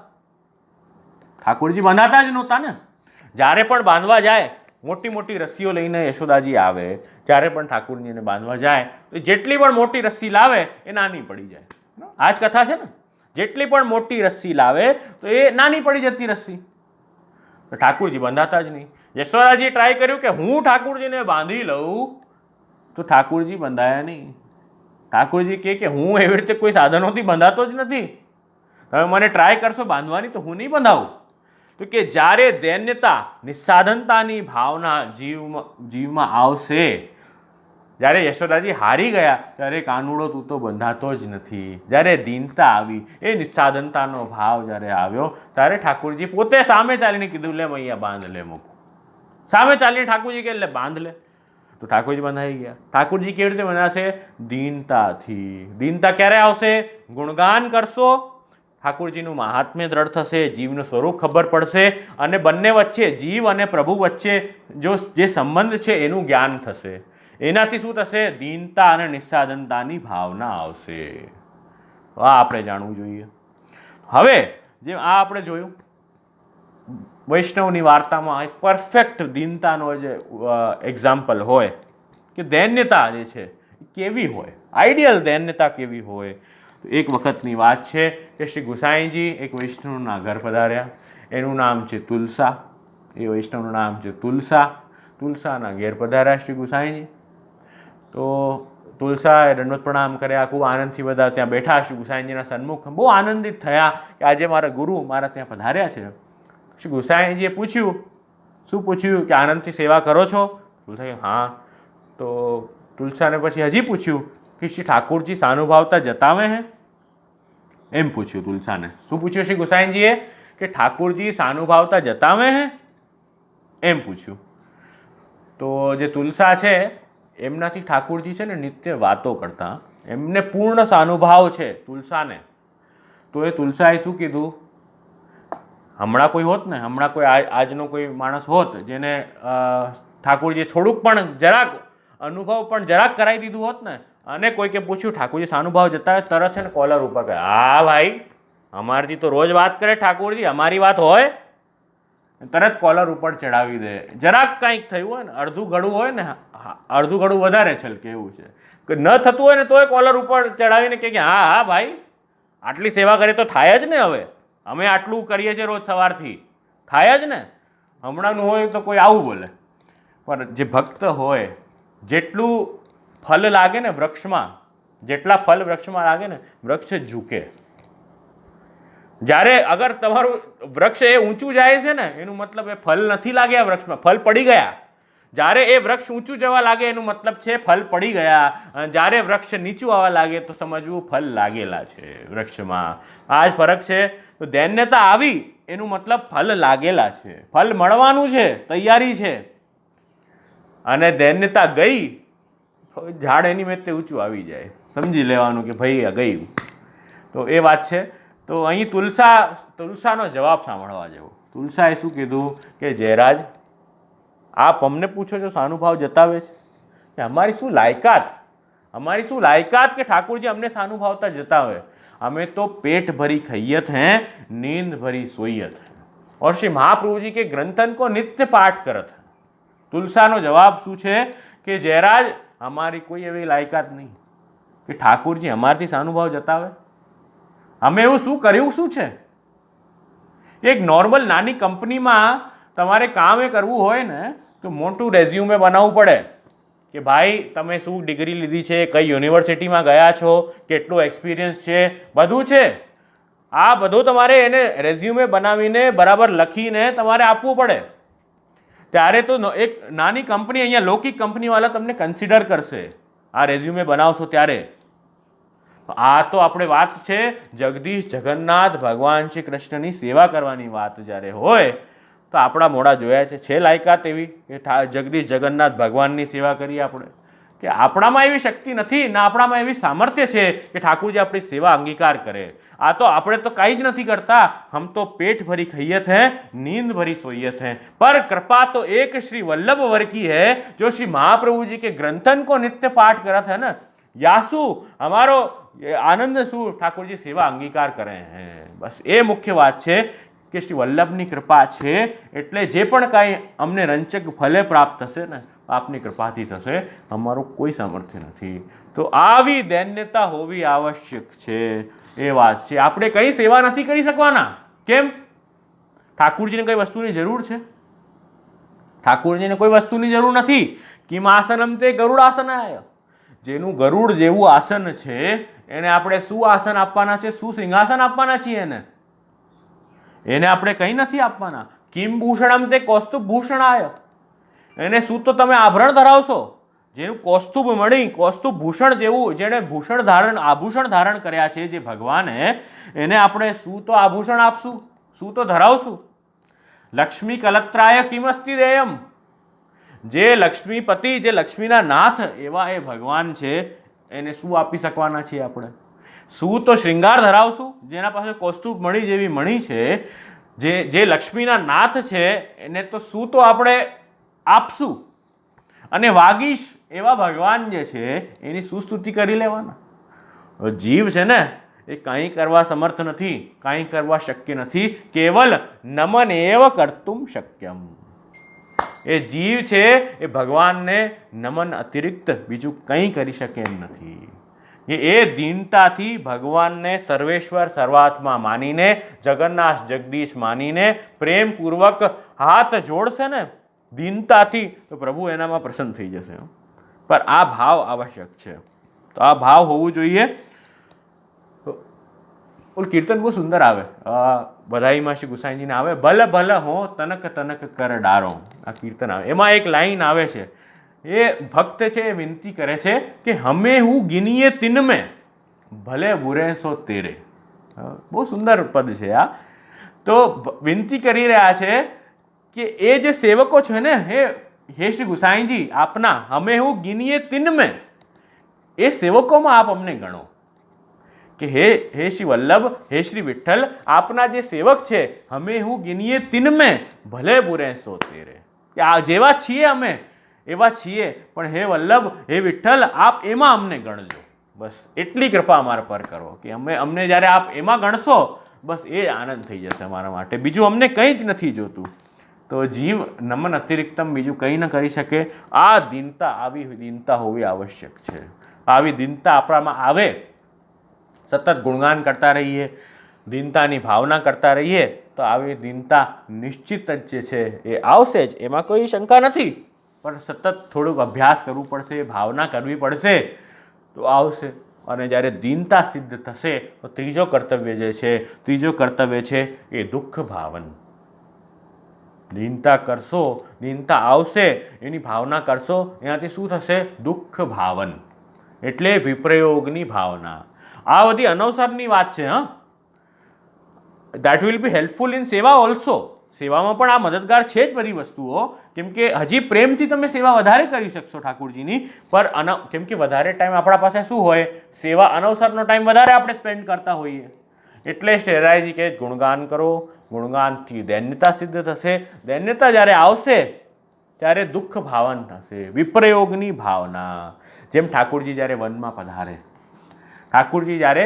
પધારે, ત્યારે યશોદાજીને બહુ દુઃખ થાય. ઠાકુરજી પધાર્યા વનમાં, તો એટલો જ વિરહ પણ સહન નથી થતો, એટલી પ્રભુની યાદ આવે છે. ગોપીઓને દુઃખ થાય કે મારા કાના વનમાં પધાર્યા છે, તો એ પણ બધા રાહ જોએ કે ક્યારે એ ઠાકુરજી પાછા પધારશે. શ્રી વલ્લભ આજ્ઞા કરે છે કે યચ્ચ દુઃખમ યશોદાયામ મંદાદીનામ છે ગોકુલે ગોપિકાનામ તુ યદ દુઃખમ તદ દુઃખમ સ્યાદ મમ ક્વચિત. એમ શ્રી વલ્લભ આજ્ઞા કરે છે કે આ જે દુઃખ જ્યારે ઠાકુરજી જ્યારે વનમાં પધારે છે, તો એવો દુઃખ જે છે એ પણ મને થાય. क्योंकि जब कोई अपना हमसे जब दूर होता है तो उसकी याद जितनी ज़्यादा आती है, तो जब हम उसको मिलते हैं तो उसको मिलने का आनंद और दुगना हो जाता है. जब हम उसको मिलते हैं तो उससे मिलने का जो आनंद है वो और दुगना हो जाता है. तो વિપ્રયોગ કરવાથી, એ વિપ્રયોગ આરતી કરવાથી એ પ્રભુનું પ્રાગટ્ય હૃદયમાં થાય છે. અને એના પછી જ્યારે સંયોગ પ્રાપ્ત થાય તો હજી આનંદ, ઉત્સાહ, ઉમંગ, ઉત્સવ થાય છે. તો આ બંને બહુ આવશ્યક છે. સંયોગ વિપ્રયોગ બંને દ્વિદલાત્મક છે, તો બંને બહુ આવશ્યક છે. પ્રેમ જે છે દ્વિદલાત્મક છે, સંયોગ અને વિપ્રયોગ, તો એ બહુ આવશ્યક છે. તો અનવસરમાં દુઃખ ભાવન એ કરવું પણ બહુ જરૂરી છે. આરતી વિપ્રયોગની ભાવના કે મને ઠાકુરજી ક્યારે પ્રાપ્ત થશે, કેવી રીતે પ્રાપ્ત થશે, એ જરૂરી છે. એમાં 2-3 ઉદાહરણ આપણે જોઈએ. હજી 10 મિનિટ લઈશ, 10-15 મિનિટ હજી લઈશ, તો શું આ આપણે ચારો કર્તવ્ય જે છે એ પૂર્ણ થાય. બહુ ઇમ્પોર્ટન્ટ અને બહુ સારો વિષય છે આ, ધ્યાન આપવા લાયક વિષય છે. તો કંઈક અગર રહી ગયું હોય તમારું આમાં વચ્ચે સાંભળવાનું, તો પાછું સાંભળી લેજો, કેમ કે આ ટોપિક ઇઝ વેરી ઇમ્પોર્ટન્ટ, બહુ સુંદર વિષય છે. તો દુઃખ ભાવન જે આપણે દર્શન કરીએ છીએ એ આરતી, વિપ્રયોગ આરતી. આપણે દુનિયાનું કેટલું દુઃખ કરીએ. ઘણા વિચારે કે ક્યારે અમને આ ઘરમાં તો રહીએ છીએ પણ આ મજા નથી આવતી, ક્યારે નવું સરસ ઘર બને, હમણાં 2 બેડરૂમમાં રહીએ તો ક્યારે 4માં જશું, એવું વિચાર કરતા હોય ને. આખો દિવસ આમ દુઃખી થતા હોય, હમણાં નાની ગાડી છે તો ક્યારે મોટી આવશે, એ બધો વિચાર, લૌકિક વસ્તુઓનો વિચાર, ક્યારે તો મારી ડિગ્રી પૂરી થશે ને ક્યારે મોટી નોકરી સારી લાગશે. એ બધું જે વિચાર છે લૌકિક વસ્તુનો કેટલો વિચાર કરતા હોઈએ. તો આ જ્યારે જે રીતે આપણે આ લૌકિક વસ્તુઓ, વર્લ્ડલી થિંગ્સનો જ્યારે વિચાર કરીએ છીએ, તો એવી રીતે જ જ્યારે અલૌકિક વસ્તુનો વિચાર દુઃખ ભાવન કરશો, તો એની મેતે જ જે છે એ હૃદયમાં પ્રેમ ડેવલપ થશે જ. તો જેમ એક બહુ સુંદર વાર્તા આવે છે, ભોલી બહુની વાર્તા આવે છે આપણા ત્યાં 252માં ભોલી બહુની વાર્તા આવે છે. એ બહુ સુંદર વાર્તા છે. એ સ્વરૂપ કૃપા કરીને અમારા માથે જ બિરાજે છે, આ ભોલી બહુના જે ઠાકોરજી છે ને. તો બહુ સુંદર વાર્તા આવે. એ વાર્તા અંતર્ગત સાસ બહુ હોય છે અને બહુ પ્રેમથી સેવા, સાસુ બહુ પ્રેમથી સેવા કરતા હોય છે. અને એમના ગામમાં એક દિવસ છે ને આચાર્ય શ્રી ગુસાઈજી પધાર્યા એમના ગામમાં. તો સાસુએ કીધું કે અરે હું તો છે ને ગુસાઈજી પધાર્યા છે તો એમના દર્શન કરવા જઉં છું. હવે સાસુને એવું નિયમ હતું કે નિત્ય છે ને એ ઠાકોરજીના શૃંગાર એ સાસુ જ કરે, અને જે વહુ છે ને એ બધું રસોઈ કરવાનું, ઠાકોરજીની રાજભોગની તૈયારીમાં એમાં લાગ્યા હોય. તો શૃંગારનો જે નિયમ હતો એ સાસુનો હતો. તો કોઈ દિવસ છે ને વહુને શૃંગાર ના આપતા. હવે શ્રી ગુસાઈજી પધાર્યા, એમના દર્શન કરવા જવું પડ્યું. જવું જ છે, ગુસાઈજી ગુરુ પધાર્યા હોય તો દર્શન કરવા નિશ્ચિત જવું જ જોઈએ, સન્મુખ થવા ગુરુના. તો એ સાસુએ પ્રોગ્રામ બનાવ્યો કે હું તો જાઉં છું ગુરુને સન્મુખ થવા. વહુને સમજાવીને ગઈ કે જો વહુ એવું કરજે, એવું સાંભળ કે તું ઠાકોરજીના શૃંગાર કરી લેજે. તો વહુએ કીધું હા વાહ, આજે મને શૃંગાર મળશે. તો બહુ ખુશ થઈ ગયા એ વહુ. તો કે વહુ બહુ ખુશ થઈ ગયા કે શૃંગાર મળશે. વહુએ પૂછ્યું અચ્છા એવું છે, મેં તો કોઈ દિવસ કર્યા નથી શૃંગાર, પણ સારા થાય ખરાબ થાય મને નથી ખબર. તો ઠાકોરજીના એક એણે પ્રશ્ન પૂછ્યો વહુએ સાસુને કે ઠાકોરજીના શૃંગાર સારા થયા એ કેવી રીતે ખબર પડે? તો સાસુએ જવાબ આપ્યો. શું જવાબ આપ્યો? જ્યારે ઠાકોરજીના શૃંગાર કરીએ અને ઠાકોરજીને જ્યારે આપણે આરસી બતાવીએ ને, ઠાકોરજીને જ્યારે આપણે આરસી બતાવીએ ત્યારે ઠાકોરજીનું મુખારવિંદ હસતું દેખાય.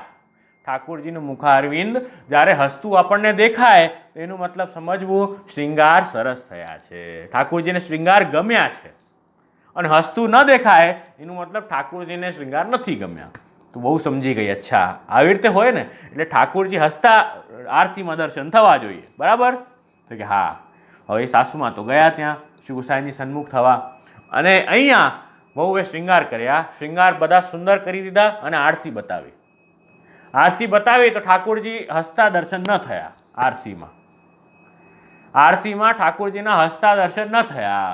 હવે વિચાર્યું કે અરે ઠાકોરજી હસતા નથી, તો એનું મતલબ ઠાકોરજીને મેં જે શૃંગાર કર્યા છે એ ગમ્યા નથી. ઠાકોરજી મેં જે શૃંગાર કર્યા એ ગમ્યા નથી, સમજી ગઈ. હવે શું કરવું? એણે બધા શૃંગાર પાછા વડા કર્યા.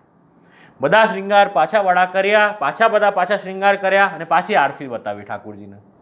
પાછા ઠાકોરજી ન હસ્યા. એવું એણે ત્રીજી વાર કર્યું, બધા શૃંગાર વડા કરીને તોય ન હસ્યા. 2 વાર, 3 વાર, 4 વાર, એવી રીતે 8 વાર શૃંગાર કર્યા ઠાકોરજીને બહુએ. 8 વાર જ્યારે શૃંગાર કર્યા, 8મી વાર બતાવી, હવે એ રડવા લાગી. એને બહુ દુઃખ થયો, એને આરતી થઈ કે મારી સેવા ઠાકોરજીને ગમી નથી રહી, મારી સેવા જે છે એ ઠાકોરજીને ગમતી નથી અને ઠાકોરજી મારી સેવા સ્વીકારી નથી. એને બહુ દુઃખ થવા લાગ્યો અને એ રડવા લાગી. એ રડવા લાગી. બહુ ભોલી હતી, ભોલી બહુ છે, તો એ રડવા લાગી. એને બહુ દુઃખ થયો એ વહુને અને રડવા લાગી. તો ઠાકોરજી એનો વિપ્રયોગ, ઠાકોરજી એની આરતી જે છે એ સહન ન કરી શક્યા. ઠાકોરજી એની આરતી સહન ન કરી શક્યા. તો નિરોધ લક્ષણમાં શ્રી વલ્લભ આજ્ઞા કરે છે, ક્લિશ્યમાનાંજનાન દ્રષ્ટવા કૃપાયુક્તો યદા ભવેત તદા સર્વમ સદાનંદમ હૃદયસ્થમ નિર્ગતમ ભજી.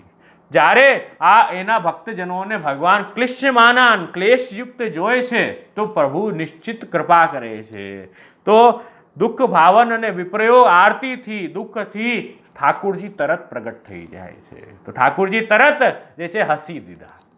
એ આરસી જ્યારે 8મી વાર આરસી જ્યારે બતાવીને તો ઠાકોરજી હસી દીધા કે મને તારા શૃંગાર એ બહુ ગમ્યા છે, તું ચિંતા નહીં કર. એ ઠાકોરજી હસી દીધા. તો દુઃખ જોઈને, આરતી જોઈને, પ્રભુના દર્શનની એ લાલસા જોઈને એ જે ભક્તની ઠાકોરજી તરત કૃપા કરી દે છે.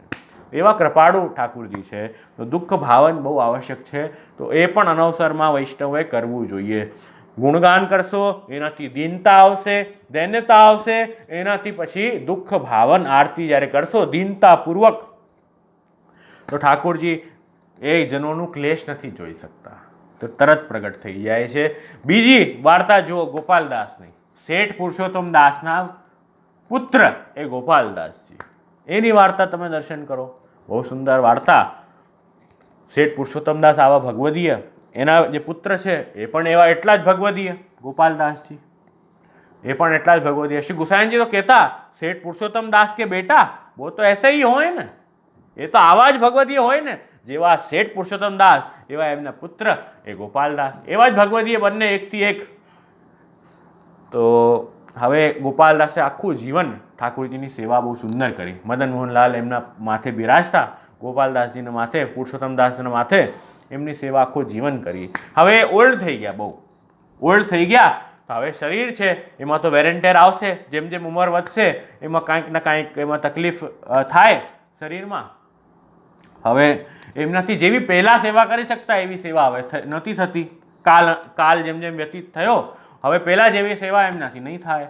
તો એમને છે ને બહુ દુઃખ રહેતું, બહુ વિપ્રયોગ કરતા એ ગોપાલદાસજી, હવે પ્રભુ આપને હું શ્રમ આપું છું, હવે આપની જે સેવા હું પહેલાં જેવી કરી શકતો એવી હવે પ્રભુ નથી કરી શકતો। તો એ દુઃખી થતાં થતાં એ છે ને ઠાકોરજીનું જે મંદિર હતું ને એમના ઘરે, ગોપાલદાસજીના એના મંદિરના બહાર જે ઓટલો હતો ને એના બહાર જ એક ધોતીનું કપડું બિછાવીને ત્યાં જ સૂતા રહેતા। ઠાકોરજીને કંઈ જરૂર હોય તો ત્યાં જ દુઃખી થઈને દુઃખ ભાવન કરતા, ઠાકોરજીનો વિપ્રયોગ કરતા, ઠાકોરજીની લીલાનું ગાન કરતા રહેતા। બહુ મોટું ઘર હતું શેઠ પુરુષોત્તમ દાસ, એ સમયે શેઠ પુરુષોત્તમ દાસ પાસે નહીં કરીને 60-70 કરોડ રૂપિયા હતા, આજથી 500 વર્ષ પહેલાં વાર્તા પ્રસંગોમાં આવે છે। એટલે આજના તો સમજો તમે કમસે કમ 1 લાખ કરોડના આસપાસ કે ઉપર જ હશે, બહુ વધારે। કેમ કહેવાનું તાત્પર્ય છે કે એટલા એ વેલ્ધી હતા, પણ એમને એ જે પણ એમના પાસે હતું ને એ બધું ભગવત સેવામાં આનંદથી વિનિયોગ કરતા, કેમ કે એ ભગવત સેવા જ એમના માટે સર્વસ્વ હતી।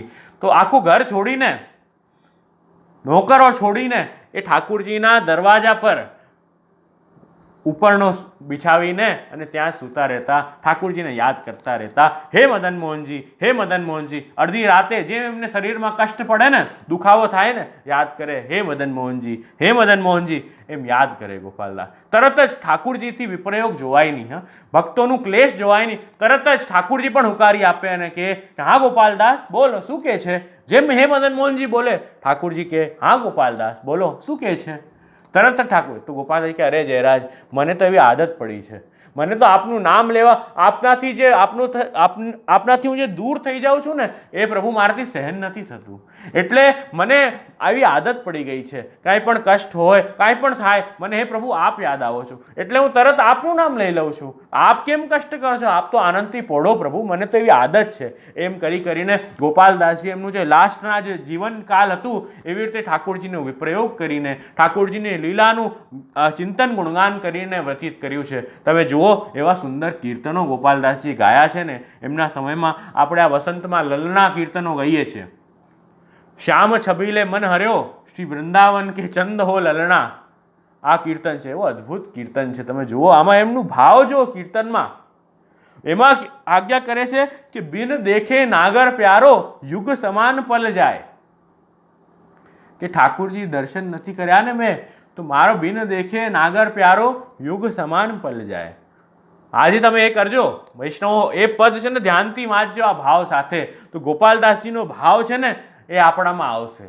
એ ભાવ આપણામાં ભાવના પણ કરીએ ને એ ભાવની, તો સમજો આપણું અંતઃકરણ શુદ્ધ થઈ જશે અને એ નિર્મલ થઈ અંતઃકરણમાં દૈન્યતા જરૂર પ્રગટ થશે દુઃખ ભાવન સાથે। તો આ જરૂરી, તો જો શ્યામ છબીલે મન હર્યો એ કીર્તન, શ્યામ છબીલ એ લલના, બંને લલનાના કીર્તન બહુ સુંદર છે। તો એ કીર્તનનું ગાન ગોપાલદાસજી કર્યું। ઠાકોરજી નિત્ય એમને સાનુભાવતા જતાવતા અને એટલી કૃપા કરતા કે જરાક યાદ કરે ગોપાલદાસ તો ઠાકોરજી તરત જ પધારે, ઠાકોરજી તરત જ સાનુભાવ જતાવે, એવા કૃપાલુ। કેમ કે પ્રભુ કેવા છે, ક્લિશ્ય માનાન જનાન દ્રષ્ટવા કૃપાયુક્તો યદા ભવે, જેમ ભક્તોની આરતી વિપ્રયોગ દુઃખ જુએ છે ને, ઠાકોરજી રહી નથી શકતા કે ભક્તને મારા વગર નથી ચાલતું, મને ભક્ત વગર નહીં ચાલે। ઠાકોરજી એમ આજ્ઞા કરે, તો એવા કૃપાળુ પ્રભુ છે, એવા કૃપાળુ ઠાકોરજી છે। તો અહીં આપણે એ જોયું। હજી એક વાર્તા તમને જોવી હોય તો કુંભનદાસજીની પણ વાર્તા છે। કુંભનદાસજીની વાર્તા, શ્રી ગુસાઈજીએ કુંભનદાસને કીધું કે કુંભનદાસ મારા સાથે ચાલો, પરદેશ જઈશું। ગુસાઈજીને તો પધારવું પડે ને, બધા દેવી જીવોને શરણે લેવા છે, તો ભુવે ભક્તિ પ્રચારૈક, ભૂમિ પર ભક્તિનું પ્રચાર કરવા માટે શ્રી મહાપ્રભુજી પોતાનું નિજવંશ પ્રગટ કર્યું છે। તો શ્રી ગુસાઈજીને તો પધારવું પડે, તો શ્રી ગુસાઈજી કુંભનદાસજીને આજ્ઞા કરી, કુંભનદાસ ચલો પરદેશ ચલો। તો કુમાનદાસજીએ ત્યારે તો ઉત્સાહમાં કીધું, ગુરુએ આજ્ઞા કરી છે એટલે કે હા જયરાજ ચલો. એ તો ગયા, ઠાકોરજીના અહીંયા અનવસર થયા, રાજભોગ આરતી થઈ, અનવસર થઈ, અને શ્રી ગુસાઈજી સાથે કુમાનદાસજી ગયા શ્રીનાથજી મંદિરથી આન્યોર ને આન્યોરથી થોડા આગળ નીકળ્યા. સાંજનો સમય થયો અને અહીંયા થયું ઉત્થાપનનો સમય. આ ઉત્થાપનનો સમય, અને એવું એક દિવસ નહીં કુમનદાસજીના જીવનમાં કે કુમનદાસજીએ એક દર્શન મિસ કર્યા હોય. એવો એક સમય નહીં કે એક દર્શન કુમનદાસજી મિસ કર્યા હોય શ્રીનાથજીના, અને કીર્તન શ્રીનાથજીને ન સંભળાવ્યું હોય કુમનદાસજીએ. તો એવું એક દિવસ નહીં. અહીંયા તો કુમનદાસજીને રિયલાઇઝ થયું કે હવે તો ઉત્થાપન થવાના છે અને મને આજે શ્રીનાથજીના દર્શન નહીં થાય. એ કુમનદાસજીને ખબર પડી. કુમનદાસજીએ શ્રી ગુસાઈજીને કંઈ ન કીધું.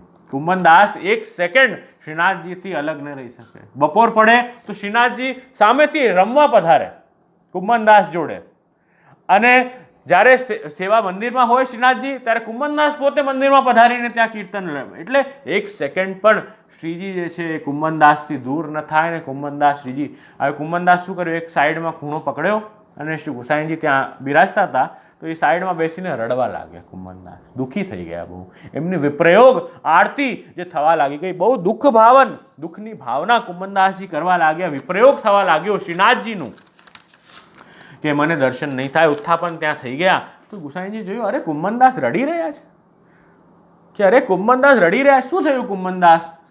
કે જયરાજ હું શું કરું, મને શ્રીનાથજીનો વિરહ જે છે ને એનાથી મને રહેવાતું નથી. એ વિરહ મારાથી સહન નથી થતું, તો શું કરું હું? તો ગુસાઈજી કીધું, ઓહો એવી હાલત છે તો જાઓ કુમનદાસ, અત્યારે જ તત્કાલ તમે શ્રીજીના સન્મુખ થાઓ, શ્રીજીના મંદિરમાં જાઓ. તો કુમનદાસ તરત જ ઊભા થઈ ગયા એક સેકન્ડમાં. હે જે સાચે જાઓ? તરત જ શ્રીનાથજીના મંદિરમાં દોડ્યા. ત્યાં જઈને શ્રીનાથજીના સન્મુખ થયા કુમનદાસજી, અને શ્રીજીએ આજ્ઞા કરી કે જૈસી કુમનદાસ तुम्हारी वहाँ हालत હતી ને, જેવા તમે ત્યાં દુઃખી થઈને તમે જેવા અસ્ત થઈ ગયા હતા, મુરઝાઈ ગયા હતા ને કુમનદાસ, એવી મારી અહીંયા મંદિરમાં એવી ભક્તના વિપ્રયોગથી મારી એવી હાલત થઈ ગઈ કુમનદાસ. તો શ્રીનાથજી એવા કૃપાળુ છે કે ભક્તનો વિરહ સહન નથી કરી શકતા. શ્રીનાથજી ક્લેશયુક્ત ભક્તને ક્લિશ્યમાનાન જનાન દ્રષ્ટવા કૃપાયુક્તો યદા ભવે, તો તરત જ કૃપા કરીને એ શ્રીનાથજી ભક્ત પર કૃપા કરીને પધારે છે. તો ભક્તાધીન છે ઠાકુરજી, પણ ભક્તના અધીન થઈ જાય છે. કૃષ્ણાધીના તું મર્યાદા. મર્યાદા ક્યારે હોય? જ્યારે જીવ ભગવાનને અધીન હોય. બરાબર, એ તો હોય જ ને. ભગવાન મોટા છે, જીવ નાનો છે, તો જીવ તો હશે જ અધીન. પર પુષ્ટિ ક્યારે થાય? સ્વાધીના પુષ્ટિ રુચ્યતે. તો કૃપા ક્યારે કહેવાય? ઠાકુરજી કૃપા કરી ક્યારે કહેવાય? કે જ્યારે ભગવાન ભક્તના અધીન થઈ જાય, ઠાકુરજી બંધાઈ જાય. આટલી નાનકડી રસ્સીથી ઠાકુરજી બંધાઈ જાય. ઠાકુરજી ને ગોપીઓ કે નાચ, તો ઠાકુરજી નાચવા લાગી જાય. તો એ સ્વાધીના ભક્ત જેમ કે એમ ઠાકુરજી કરવા લાગી જાય ને, એ પુષ્ટિ માર્ગનો ચરમ ફલ, ચરમ અવસ્થા છે. એ ફલ છે પુષ્ટિ માર્ગનો. તો દુઃખ ભાવન કરવાથી પ્રભુ જે છે એ ભક્ત પર બહુ જલ્દી कृपा कर देते हैं. बहुत जल्दी प्रभु भक्त पर कृपा करते थे. ये तीसरा कर्तव्य अपन ने देखा. पहला कर्तव्य गुणगान भक्त को करने चाहिए, तीसरी दीनता दैन्यता रखनी चाहिए, और दूसरा दैन्यता, और तीसरा दुख भावन विप्रयोग की भावना अनवसर में अवश्य करते रहनी चाहिए. ये बहुत जरूरी છે. કેમ કે જો કુમનદાસજી તો ભાગી શકે, કુમનદાસજી તો કહી શકે ગુસાઈજીને મારે જવું છે, દર્શન છે, પણ શ્રી ગુસાઈજી ત્યાંથી ન હલી શકે. શ્રી ગુસાઈજીને કેટલું દુઃખ થાય વિચાર કરો. કુમનદાસજીને આટલું દુઃખ થાય છે તો શ્રી ગુસાઈજીને દુઃખ ન થતું હોય ઠાકોરજીથી દૂર જવાનું?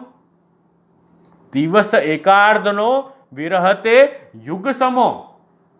અડધો દિવસ પણ થઈ જાય ને શ્રીજી વગર તો યુગ સમો વિરહ થાય, યુગ સમાન પલ જાય શ્રી ગુસાઈજીને.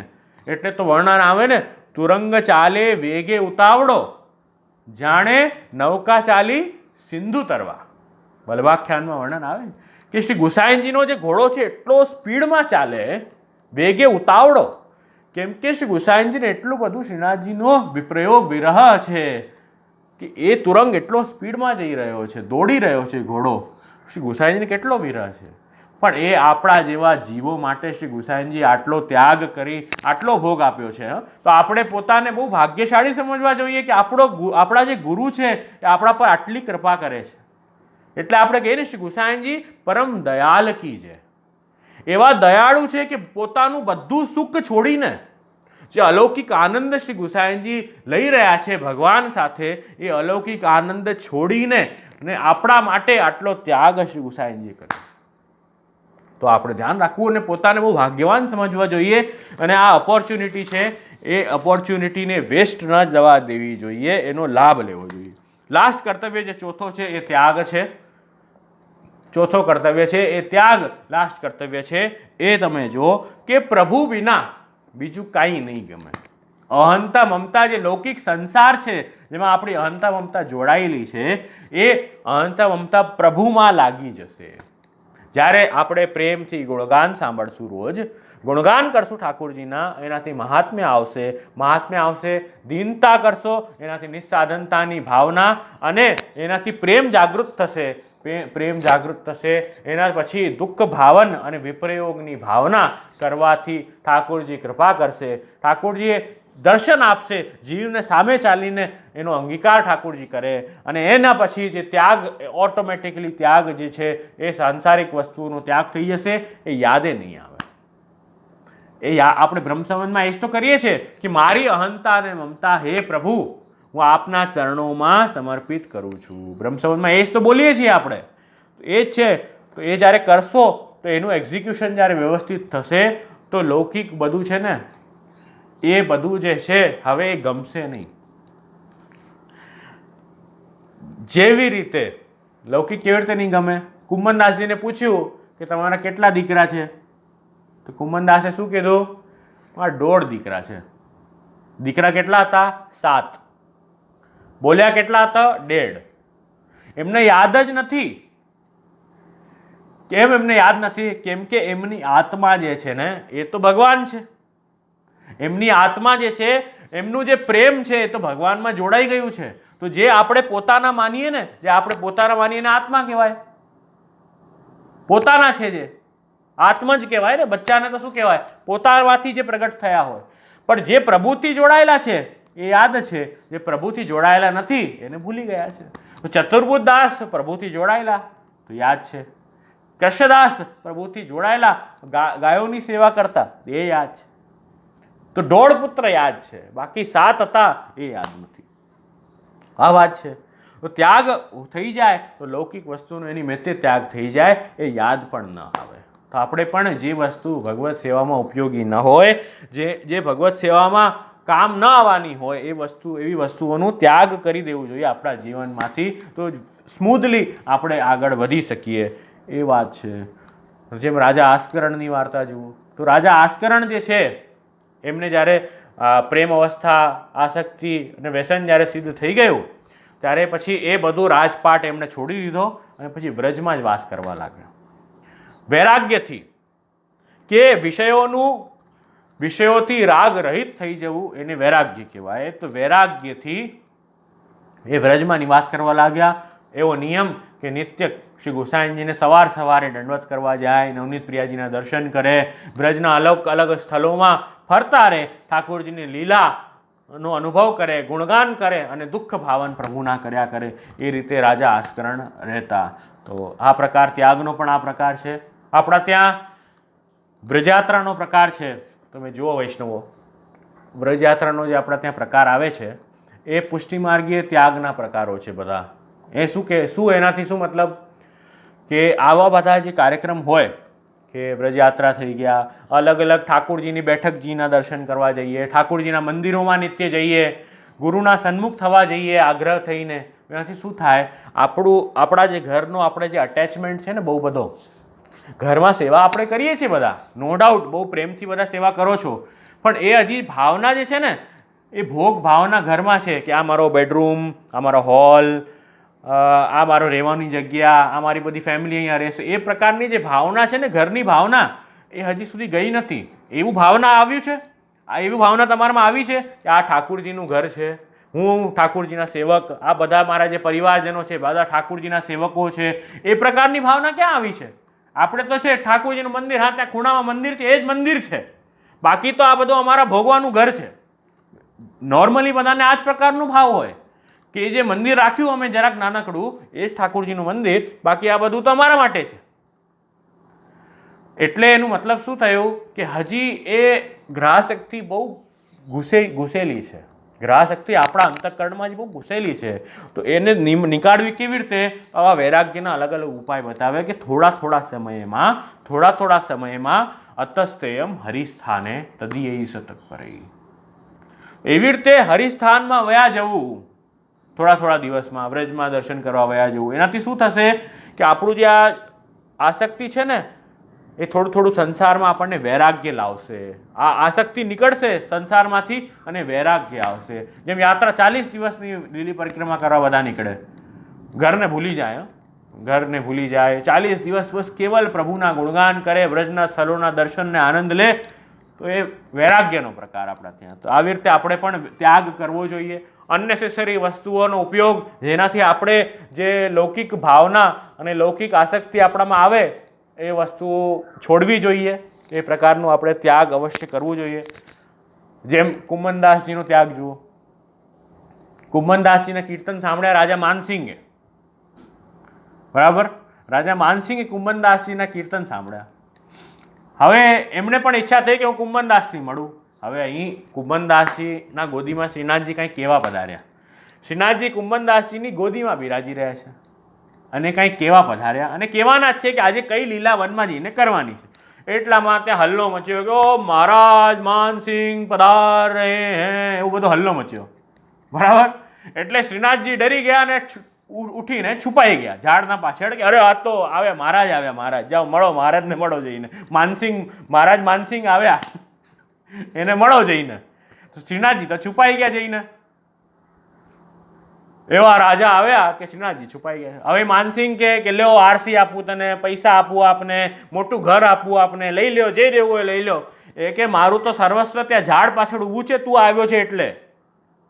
એ ભગવાન અર્થરૂપ જે ભગવાન છે, અર્થો હરિરે વહી, એ મારું સર્વસ્વ જે છે, પરમ ધન જે છે મારો, એ તો તારા વજહથી ત્યાં ઝાડ પાછળ ઊભું થઈ ગયું છે, તું ભાઈ જાને અહીંયાથી.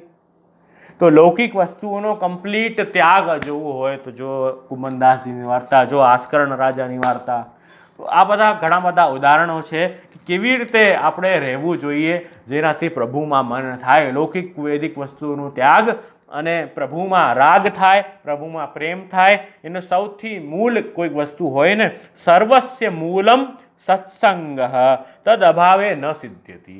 આ બધી વાત જે છે ને, જે પણ આજે વાત થઈ છે ને, ચારો કર્તવ્ય, ગુણગાન, દૈન્ય, દુઃખ ભાવન અને ત્યાગ, યાદ રાખજો વૈષ્ણવ. ગુણગાન, દૈન્ય, પછી દુઃખ ભાવન, વિપ્રયોગ, જેને વિપ્રયોગ કહેવાય, અને ચોથું ત્યાગ. આ 4 કર્તવ્ય વૈષ્ણવના રાખવા. તો યાદ રાખજો, એનું સૌથી બધાનું મૂળ શું છે? સર્વસ્ય મૂલમ ઇતિ સત્સંગ. બધાનું મૂળ જે છે ને એ સત્સંગ છે. તદ અભાવે ન સિદ્ધ્યતિ. સત્સંગનો અભાવ થશે તો આ કોઈ પણ વસ્તુ સિદ્ધ નહીં થાય. આ વાત આપણે ધ્યાન રાખવી જોઈએ. આ 4 કર્તવ્ય, થોડુંક સમય વધારે લીધું, પણ આ 4 કર્તવ્ય આપણે આજે દર્શન પૂરા કર્યા. કંઈક તમારે પૂછવું હોય તો પૂછી શકો છો. મૂળમાં બધી વાત સત્સંગથી થશે. સત્સંગનો ક્લિયર કટ મતલબ છે જે વાત સાંભળવાથી, જે વાત બોલવાથી ભગવાન કૃષ્ણનો સ્મરણ થાય એને સત્સંગ કહેવાય. કોઈ પણ ઇતર વાત, ભગવાન કૃષ્ણથી અલગ વાતનું સ્મરણ અગર થતું હોય તો એ કમ્પ્લીટ દુસ્સંગ છે, એમાં બેમત નથી. તો ટચસ્ટોન શું છે? તમે કોઈને 1 કલાક સાંભળ્યું કે 1.5 કલાક સાંભળ્યું, એનું ટચસ્ટોન તમને ભગવાન કૃષ્ણ યાદ આવ્યા? પોતાને એમ પૂછજો, રોજ પૂછજો કે તમને આ 1 કલાક સાંભળવાથી ભગવાન કૃષ્ણ યાદ આવ્યા તો એ સત્સંગ હતું. એમાં પ્રેમ વધ્યું તો એ સત્સંગ હતું. અગર ન આવ્યા હોય કે એ સત્સંગના નામે અગર લૌકિક ચર્ચા થઈ હોય, લોકોની નિંદા થઈ હોય, કે આચાર્ય ગુરુની નિંદા કોઈએ કરી હોય, કે કોઈ પણ XYZ વૈષ્ણવની નિંદા કોઈએ કરી હોય, કે એવી કોઈ પણ વાત એ સત્સંગના નામે આવી હોય તો એ કમ્પ્લીટ દુસ્સંગ છે. એનાથી તમારો ભાવ તૂટશે, ભાવ વધશે નહીં. એ ભાવ તૂટશે તો એ બંને વસ્તુને અલગ પાડતા શીખો અને જેનાથી પ્રેમ થાય એ જ વસ્તુ, પ્રભુમાં પ્રેમ જેનાથી થાય એ જ વસ્તુઓનું સેવન કરવાનું રાખજો. કેમ કે આ કલિકાલમાં અત્યારે દુસ્સંગ જ દુસ્સંગ મળે છે અને સત્સંગ બહુ દુર્લભ છે. તો સત્સંગ મળે તો એનું સેવન કરો અને પ્રેમથી એ સત્સંગનું લાભ લો. આટલું કહી આજનું જે વક્તવ્ય છે એ ઠાકોરજીના ચરણારવિંદમાં હું સમર્પિત કરું છું અને ખૂબ આનંદ થયો આપના સાથે આ સુંદર પુષ્ટિ માર્ગના જે કર્તવ્ય છે એ શેર કરીને. તો તમારે કંઈ પૂછવું હોય તો પણ તમે પૂછી શકો છો, એમાં પણ કંઈ વાંધો નથી. બસ આટલું કહી અને હું અહીંયા વિરામ લઉં છું.